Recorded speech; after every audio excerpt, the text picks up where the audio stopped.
guys, welcome. This is Jen Frost with Faith in Fabric, and welcome back to our Free Motion Fridays. This has been a really fun series that we're doing every Friday, introducing you to not only a new free motion pattern, but to a scripture verse that ties into it. I'll pop a link up here to all of our Free Motion Fridays in case you've missed any. Today we're going to be talking about a technique that I'm calling left or right. Now this is a really cool technique, and I'm going to show you a quilt that I used it in and why I like to use this on certain quilts.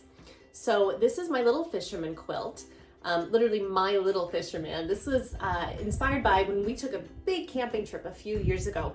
My son was sitting on the dock in just this lazy old straw hat and he was fishing, and I just wanted to capture that moment. So here he is on his little fishing dock, catching absolutely nothing with his pole. But this was a really fun pattern to make. Now, when I came to quilting the background, I was really torn on how I wanted to quilt this.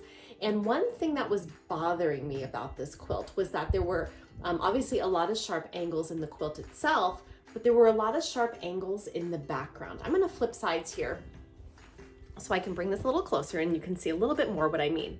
So obviously when you paper piece like this, you're going to end up with lots of little pieces that are going to make their way into the background. Now, if you have a very flat background, say you're using a solid color that would stand out even more, you would see where those marks are from those seam lines, you know, because when you sew and then you fold and you sew and you fold, you're going to end up with a lot of jagged seam lines. So I wanted to help them blend into the background. So what I did is, you'll see if I turn this sideways, the light catches it. I did a technique here that I'm calling left or right. And you're basically making more jagged angle lines all the way through your quilt.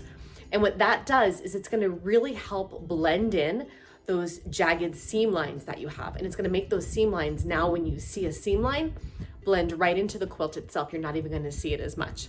So obviously this is a seam line right here. The fabric I had was multi-toned. So, you know, this is a lighter color piece against a darker color piece, but the seam itself almost looks like it's just a stitch line that I put in.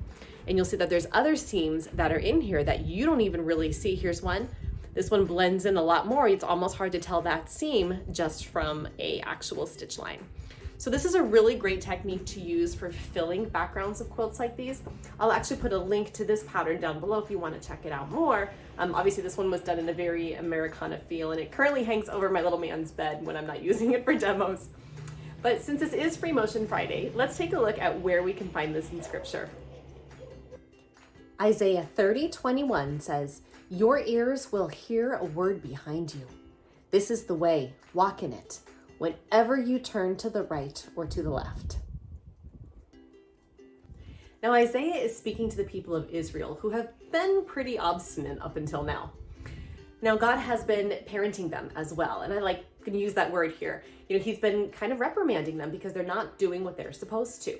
And it's much in the same way that we parent our own children, where you shouldn't have done that. That was the wrong choice to make. And God is parenting them, and they're just kind of becoming a little defiant. And so Isaiah is here talking to them. And what I really like about this scripture verse is he's reminding them, whenever they make a decision, whenever they're going somewhere, whenever they're doing anything, whenever they're just going about their daily life, they should stop for a minute and listen for that voice telling them what to do. Whether they're going this way or they're going this way, they need to stop and listen. And I like this. Let's look at it one more time. Your ears will hear a word behind you. So let me ask you, if you need to hear a word that's behind you, what are you going to be doing? Are you going to be busy talking or busy planning, or do you need to stop for a minute and listen? I know for me, I need to stop and listen. I need to stop what I'm doing, and I need to just, if someone's trying to talk for me from behind. And I think that's what Isaiah is trying to tell here, that Israel, you need to stop. You need to calm down, and you need to listen in the quietness of your heart, in the quietness of your soul, to be able to hear God talking to you before you go about making those decisions, before you go about going to the left or going to the right. And this is really important for us even today, because you think about how busy we all are and how much we've got going on. And you know, there's constantly even our own voice in our head telling us, oh, we've got to do this, we've got to run to the store, we've got to get our bills paid, we've got to get over here to pick up for swim lessons. So much going on. But it's in that quietness and that stillness that we can actually take that time to hear that voice behind us, kind of guiding us and nudging us in whichever directions we may be going. So let's take a look at all those different directions we're going today with some tips on how to make them. First, you want to make your points sharp when changing directions. Otherwise, you're going to end up with a lot of curves. Second, unlike other designs we've practiced before, you do want to overlap your lines. Make the overlap of lines varying shapes and sizes. And let me show you what I mean by that. So down here, for example, you can see when I was stitching, I came over and then I actually re-overlapped on my line there. So that's when we're talking about overlapping your lines. You are going to be crossing them. Normally that's something we don't do. So let's head over to the machine and we'll sew together. So let's do a quick supply check. I've got my green sulky thread on here. I've got my Me and My Sister fabric with some very, very thin cotton batting and white fabric on the back so we can take a look. I've got my Slow Steady ruler work glider. I'll put a link to this below. I would never free motion without this, you guys. It makes it so easy to slide things around. I don't want to slide this around too much because I've got my bottom thread pulled up. I don't want to lose that. But let's go ahead and get started.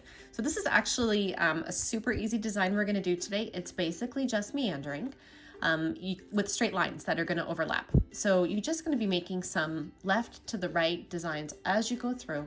You know, the big thing you want to think about is how much space you want. Do you want to have a lot of space between your designs like I did in that quilt I showed you earlier, or just a little bit of space? You know, and we'll probably go a little bit tighter here just because this is a smaller size fabric that we're working with. So let's get started. So I'm just going to come through and you'll see I'm going to make my straight line and stop. So the nice thing about this is, unlike other designs, because this is all straight lines, you have that ability to just stop whenever you hit a corner. If you need to get up or take a break, that's no problem at all. Unlike a curve, which is a lot harder. If you stop in the middle of a curve, it's very hard to pick the rest of that curve back up at that same angle you were working at. So you see I've come down a little bit. Now I'm just going to reverse it. I'll come up this way, and then I'm going to come over. So you'll see I've actually crossed over my line right here. We'll turn it a little bit so you can see it. So I've crossed and I've come down. And you're just going to be making these to the left and to the right all the way through your design. So we'll do maybe one more together, and then I'm going to speed this up because this is pretty straightforward. Come over, go in. So you're just basically making all different kinds of shapes. Again, the key here is just to make sure that you don't accidentally swing a curve. You will see curves in this and they will stand out. You really want this just to be nothing but different shaped straight line angles.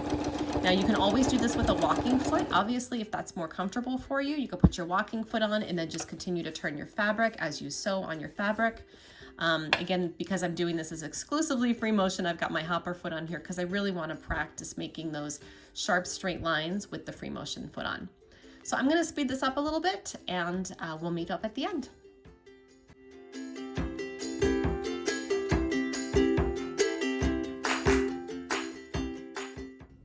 That was a pretty easy one today. Let's see how it turned out. So here's the front of my fabric, and you can see it has all those really nice filler lines. And again, what I like about this is not only is it a great background filler, but especially when you're paper piecing, which you guys know I love to do, it hides a lot of those seams because those straight lines of those seams just blend seamlessly with the design you're making. So let's take a look at the back. You can see overall it looks really good. So again, we were practicing making very straight lines with a free motion foot.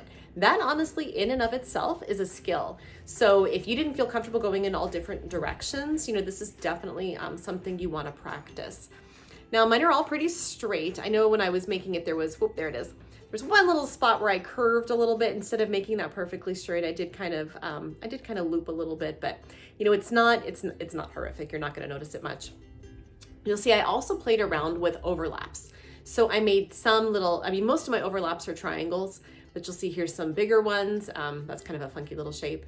This one looks almost like a zigzaggy Christmas tree. Here's a little bit more of that zigzag over here. We've got some small triangles, bigger triangles. And again, I just like this because you're not going for a specific exact pattern. This makes a really good filler because there's nothing you're gonna do that's wrong.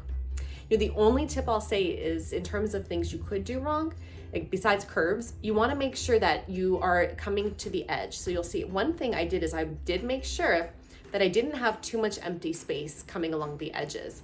because what could happen is, like, let's go over here. Say I didn't pull these guys in here. Like if I just kind of came here and I was like, well, that's good, I'm gonna stop right there.